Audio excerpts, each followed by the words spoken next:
Welcome to CEO, Leading the Real Economy, RSM's continuing series of conversations with middle market leaders about keeping their businesses on track through the public health crisis, modern challenges, and economic volatility.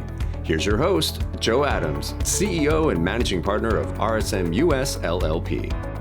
Hi, everyone, and welcome. I'm Joe Adams, and today I'm joined by Dick Kizer, CEO of Central States Health and Life, an insurance company based in Omaha, Nebraska. Thanks for joining me today, Dick. Thank you, Joe. It's good to be with you today. And we've worked with your firm for many years and have enjoyed a long, mutually rewarding relationship. So it's good to visit with you. Well, it's great to be with you, and we certainly appreciate your business and the relationship that we've had. Obviously, these last several months have been quite interesting. And so as you think about your business at this stage of the pandemic, what are the greatest challenges facing you right now? You know, everything changed in March, I think. We saw that the markets had a big hit. We saw a lot of our dealerships close that we do business with. We saw our bankers closing their lobbies. We saw our credit unions closing their lobbies, not allowing visitors or guests. So it was difficult for us to work in the same fashion we had in the past in trying to acquire new business. Our focus really became, how can we continue to serve our policyholders and our agents and our employees, those being our three customers, if you will. How can we continue to serve them? It's very important for us to realize that we could continue to process business coming on our books, that we were able to pay claims. The insurance industry in all states, the industry was recognized as an essential industry. Those claim payments had to be made on time. And at the same time, we had to figure out a way to keep our people safe. And things evolved really over a period of weeks, if not months. We saw the attendance in our home office drop from 100% to right down around 25%. And it's crept up the last several weeks to maybe 45 to 50%, but it's still on an essential worker and a voluntary basis. So I guess the short answer to your question is, where we have focused on administering our business, paying our claims, going after and adding new business has been difficult in a couple of our areas. You offer credit, life, and disability through auto dealerships, and with the auto dealerships, many closing, some even closing their business completely over the last several months. How have you responded to that aspect of your business being a lot more, the auto dealers being so much more virtual now? So we focused on our existing dealers that we do business with.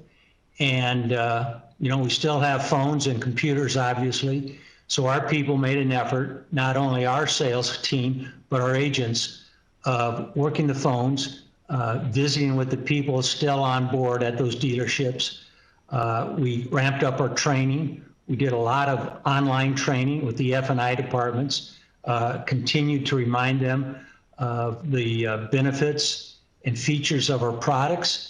And work with their salespeople on how they could properly sell our products.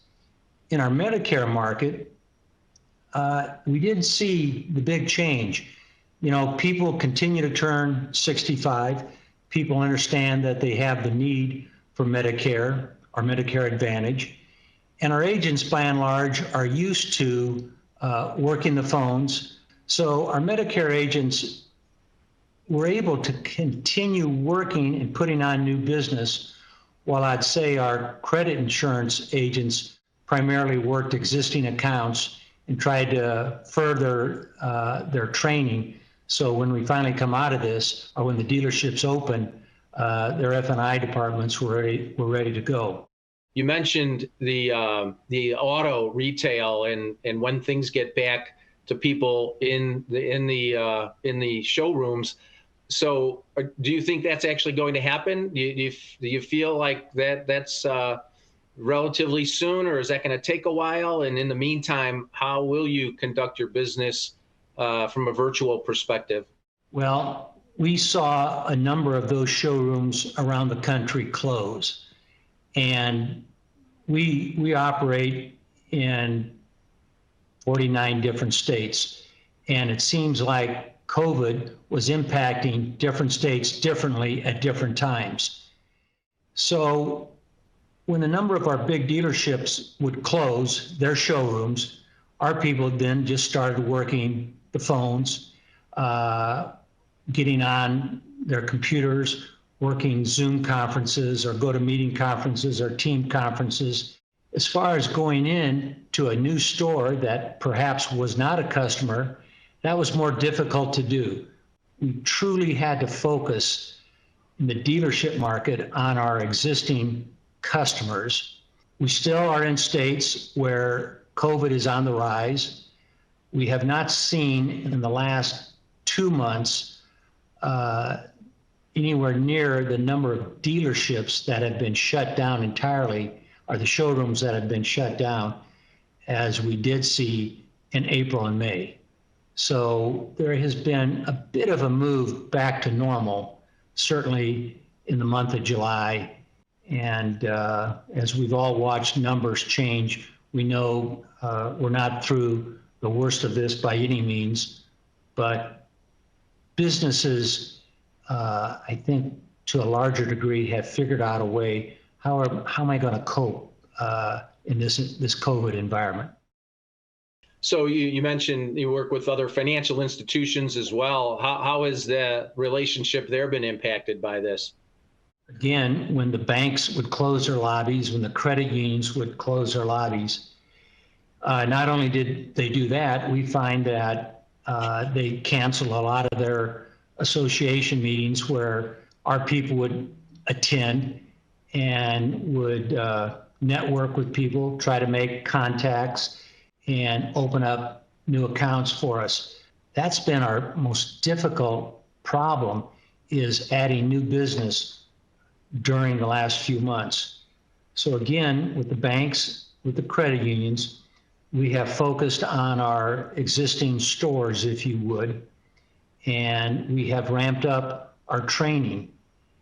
And in most cases, the bankers, the employees of the credit unions, they had a little more time to work with our training department. So the training, I think, has been more effective. And I think once the loan volume picks up and their lobbies are opened, we're going to see a quick return to our normal volumes. We're not there yet, though. Good. And of course, you mentioned Medicare, also another one of your line of businesses, I think a more recent initiative for you. And what do you see the environment there looking like today? Obviously, people are continuing to turn age 65. They fully realize the importance of the product. We have not been in these major cities to any great extent that have had the serious outbreaks. So the rural areas have been a good market for us, and we have not seen the huge spike in claims. It's interesting, Joe, that when people quit going to their doctors or quit seeing their doctors for elective procedures like they did because of everything that was going on in the country with COVID, we saw that our loss ratios improved slightly. We do keep track of COVID claims, and when we see a death certificate that shows the cause of death as COVID, that's how we mark it. But I think the offsetting, the other side, is people not going in for these normal treatments or elective treatments. We have seen a drop in those claims. As you look forward to the economic recovery. What key indicators do you look at and why? Obviously, the one thing we look at every month, loss ratios. And our loss ratios have not been significantly impacted by COVID. Now, I know other insurance companies are not able to say that. And still, there are P&C companies like some auto insurers that are making refunds because they see that their policyholders aren't putting the miles on the road that they normally expect. Our life claims seem, Joe, to have been pretty constant over the last several months. Our disability claims, pretty constant over the last several months.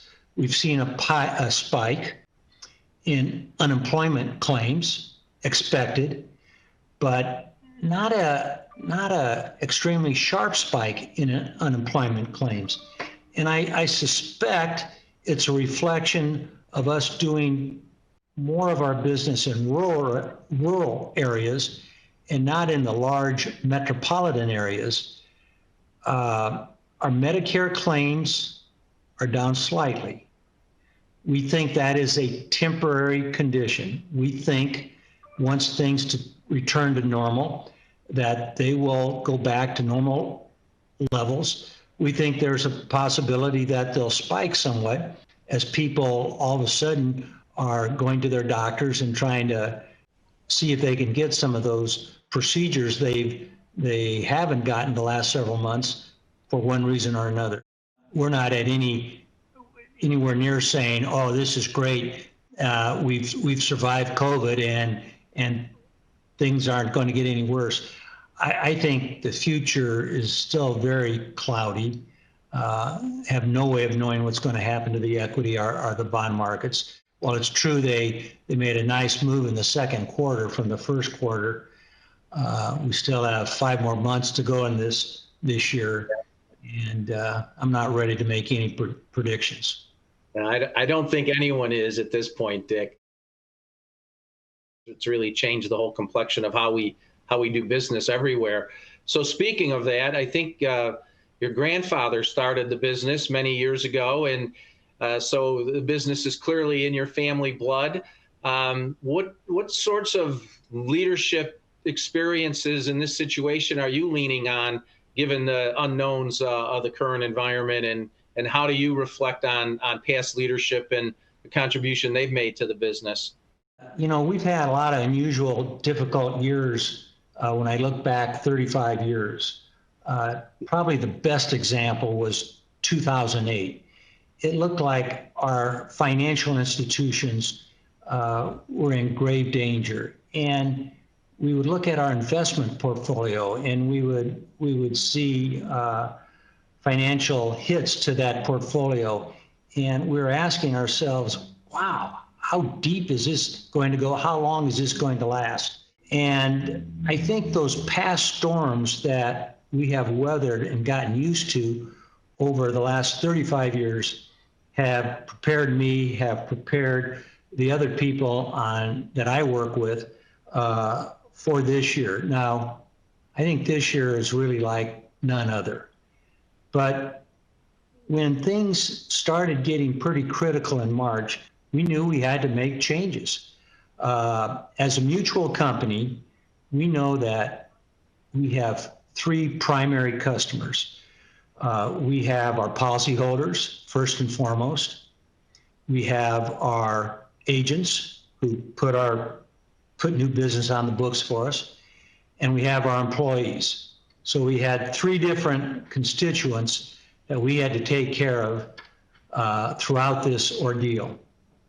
So we knew that with policyholders, what's most important to those policyholders, we think we have to pay those claims, their claims, on a timely basis. And we made sure that our claims department were identified as essential personnel, and we made sure that they had the resources and the ability to continue paying those claims on a timely basis.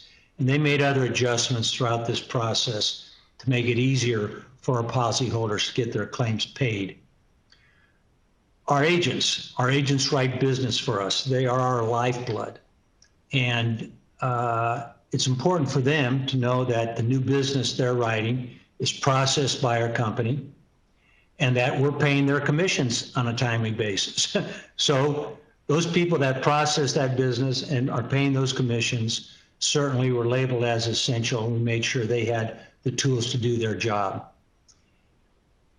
Our employees, maybe this was the trickiest because we had people who were able to work, who were able to come to the office, but maybe they had spouses or children who were at risk and they were reluctant to come into the office. And we had to make special arrangements for them to stay home and work, be it new phones, new hardware, new software, so that they could continue to do their job. Mm-hmm. So Central State's motto is to care is to grow.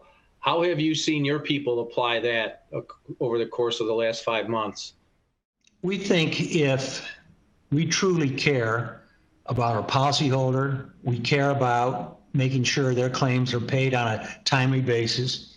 If we care about our agent, that we give our agent a competitive commission, the tools to do their job. And we care about our employees, and we give our employees a competitive wage, appropriate benefits, nice workspace, the tools to do their job. And if we truly show that concern by the way we treat those three constituents, that we're going to continue to grow and we're going to continue to prosper.